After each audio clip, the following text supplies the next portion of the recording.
So I have a hot take. All of the major camera manufacturing brands could quit making brand new cameras, and I feel like I would be pretty okay in my career. I'd be pretty fine with that. Now the caveat is, please keep making your current lineup because I'd like to be able to replace my gear if something breaks. But the other day I was thinking to myself that I really have not been excited about a brand new camera release in quite a long time, with the exception of maybe one or two bodies. All of this with my job being to come onto YouTube and tell you guys about all of the exciting camera equipment that's out there. But you see, it's not because I don't feel that there aren't newer cool gadgets out there. It's just that we haven't had that really big boom in the camera industry like we did back when I started 10 years ago. I started out with a T5i, which was pretty good for an entry-level body at the time, and then I believe the 5D Mark II was the semi-professional flagship body out, and the original 1DX was also the professional flagship body that was out. And then the 5D Mark III came along, which was my second body actually at the time, and the 1BX Mark II came out, and I've seen the evolution ever since then. But somewhere between the EOS R and all of the other cameras coming out, everything just kind of started to seem like micro updates to the camera bodies, which there's nothing wrong with that because I feel like that's just the trend, the evolution of the technology has taken, so to speak, right? We're not really seeing anything revolutionary in the industry. As a matter of fact, I think about the camera industry the same way I think of the smartphone industry, right? In the beginning, we had the iPhone, and we had Samsung phones and HTC phones, a lot of competition out there, right? But I just want to look at the iPhone for a second. iPhone came out, took the world by storm. It was an amazing phone, right? And then you had the iPhone 2, the iPhone 3, I think maybe the 3GS, the iPhone 4, and then we got the iPhone 4S. And the 4S is important because that marked a very pivotal shift in the way that Apple was making smartphones, and parallels I think we can pull to the camera industry.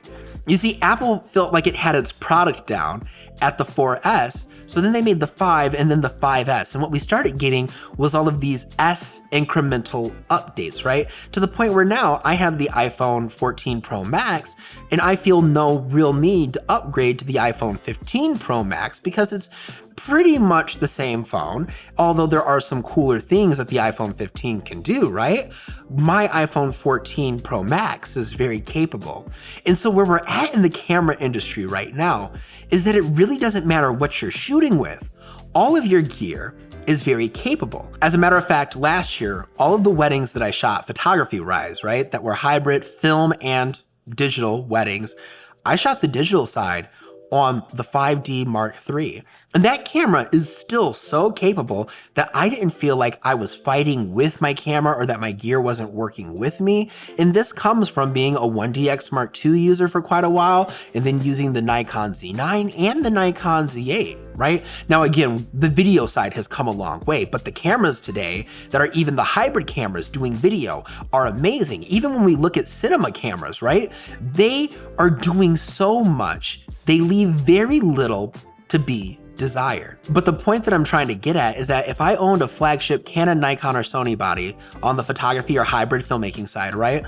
Or a flagship Red or Arri camera, I would pretty much be set for life. There's nothing I would really need at this point, right? We do have these micro adjustments, but again, they're evolutionary. Everything outside of what these cameras are offering are more so wants, I should say, instead of needs. Things that would be cool, little tiny evolutionary updates, right? Things like global shutter, which could be argued that that's actually necessary as we continue to evolve, but take this with a grain of salt for the point of the conversation, right? Now, my question to this is why, right? I'm thinking to myself, why is the industry like this?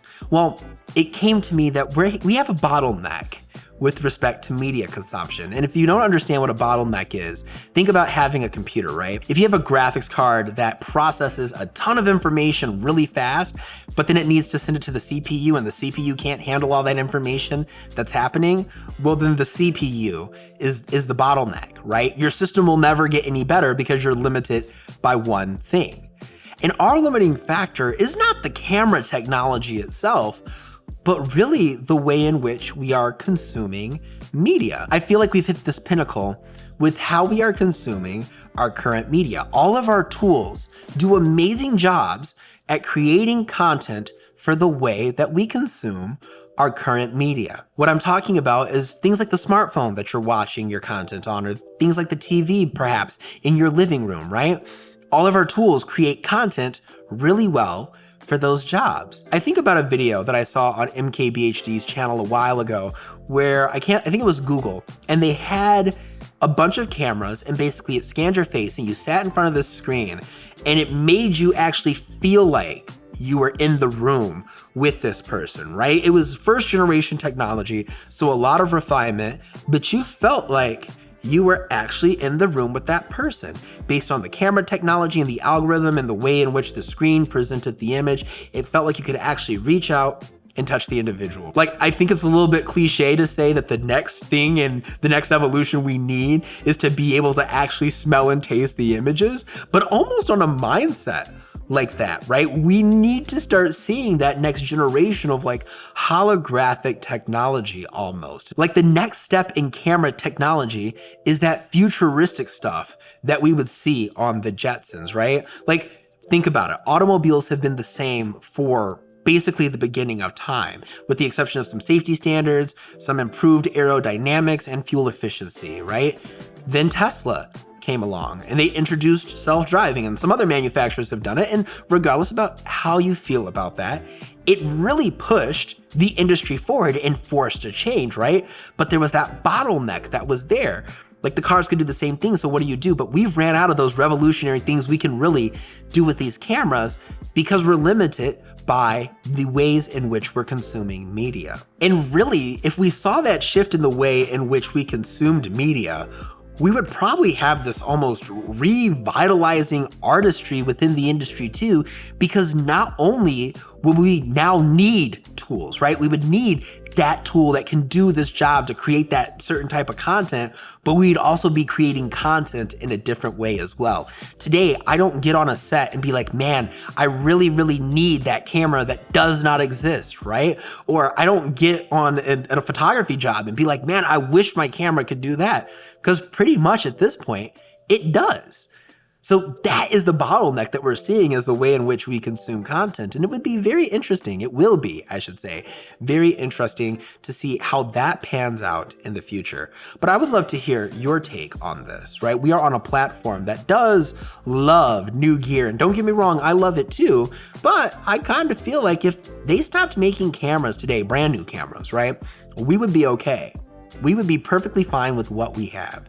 But let me know in the comments down below what you think. Be sure to give me a big thumbs up, hit that like button, and turn on those post notifications if you have not. Follow me on social media, the links are in the description down below, and leave me a comment letting me know what you guys think. And now more than ever, if you're ever feeling uninspired, uncreative, or just want to give up on life, every day, airplanes take off against the wind. Keep climbing, stay inspired, and as always, stay fabulous. I'm Sydney. I'll see you beautiful people next time. Peace out.